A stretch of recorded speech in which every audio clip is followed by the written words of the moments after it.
Well, this is the last of the Workmaster. As the title says, I am trading the tractor in, and I'll explain why on my way up there. It's been a great tractor, but it's just time to get into something bigger.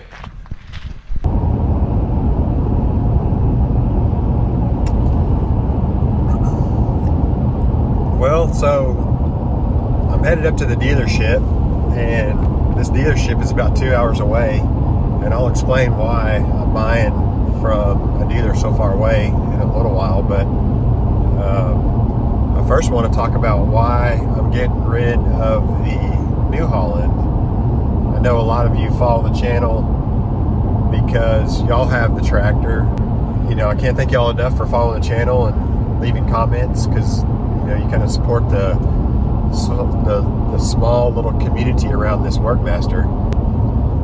There's nothing wrong with the New Holland.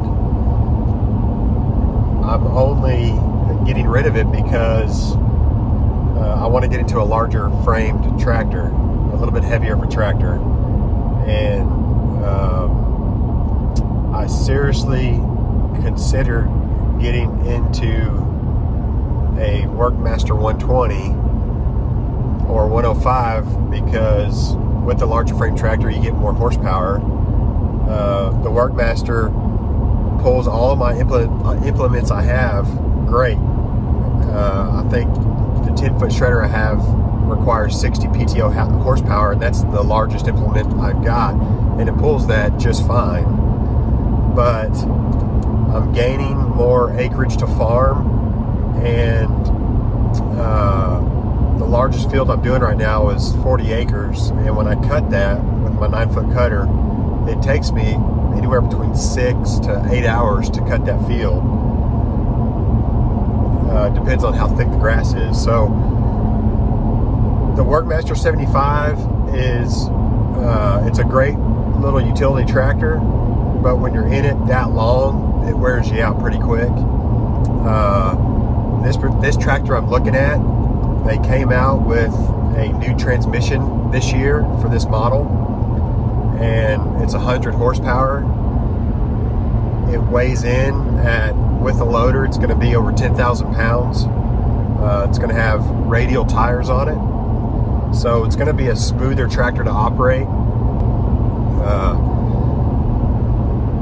The reason why I'm going so far out is because there is a dealer closer to me in Temple, but they don't have any inventory in stock, and they're 6 months out if I were to go in and order one. And you can put me on the wait list for a stock order, but they don't know when they're going to be in. Same thing goes with the Workmaster 120s. This particular tractor, I'm excited about this transmission. I can't wait to show you. Again, that's why I'm picking this model and this brand. So I guess just hold tight and you'll see what it is.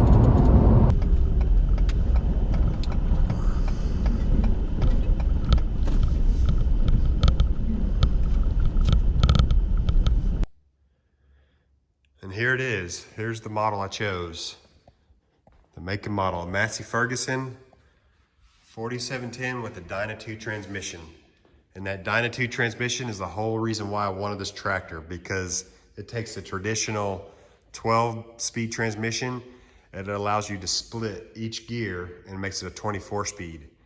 And also, I'll have to show you the shift pattern.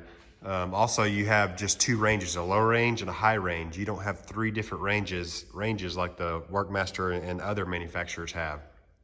So this is a deluxe tractor, meaning it's got a lot of bells and whistles. It's 100 horsepower, it's 89 PTO horsepower.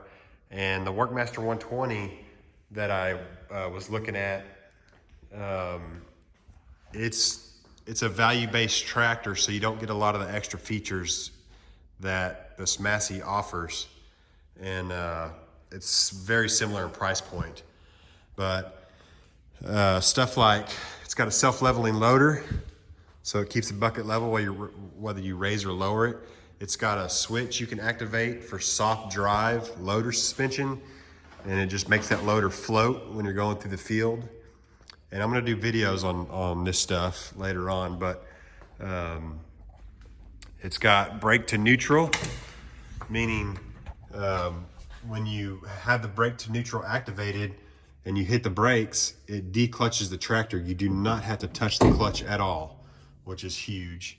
There's a lot of videos on this tractor, especially there's a channel called Varnberg Implements out of Missouri. They do a lot of in-depth features, so I'm not gonna get too crazy with it. I'm just showing you with this video, I'm just showing you why I made the decision to get rid of the New Holland and get into this tractor. It's still a 3-cylinder diesel, just like the Workmaster was, but the 24 speed, the brake to neutral, this is an air ride seat, very comfortable. It's a bigger seat bottom. It also swivels left to right. You got Bluetooth radio. Your power shuttle, when you lift up here, it declutches as well. There's a declutch button on the shifter, so there's 3 different ways you can declutch the tractor without even touching that foot pedal. Let's see what else. The tires, this has radial tires, so it's gonna run a lot smoother. There's no fluid in them, and I don't plan on putting fluid in them because they added these wheel weights, and they say when you put fluid in radial tires, it takes away the soft ride of it. You got buttons back here in the back for raising and lower, so you don't have to go in and out of the tractor. It does have 540 economy and 540. I think it's like 4,800 pounds of lift capacity back here in the back. Work lights all around the tractor. You even have loader work lights up here in the halfway point. These raise up.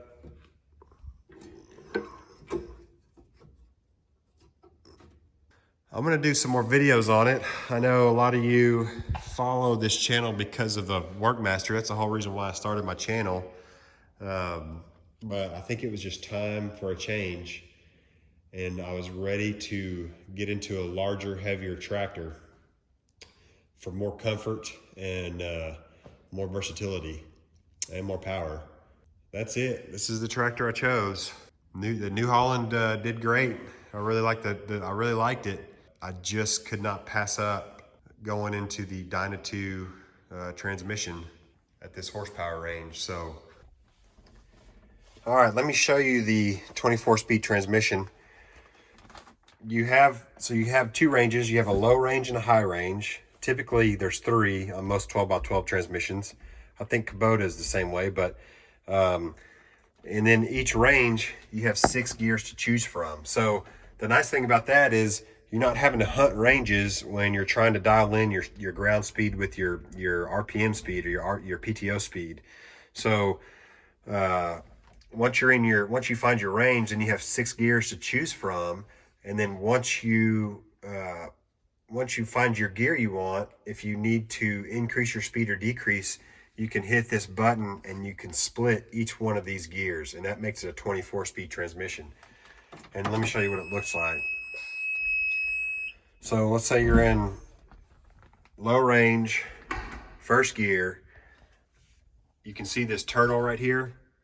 So you're in the lowest gear the tractor has, and if you want to bump up, let's just say you want to go up like a half a mile per hour faster, you can hit this button, and now you have the high range of first gear. There's low range, high range. So basically you can just go through all the gears and you can split each one. It's kind of like an 18-wheeler. And then you have a declutch button right here in front. So when you shift gears, you just hit this button and you shift gear. You do not ever have to touch the clutch. That is a quick overview of the transmission and what makes it a game changer, I think, in small operators like myself.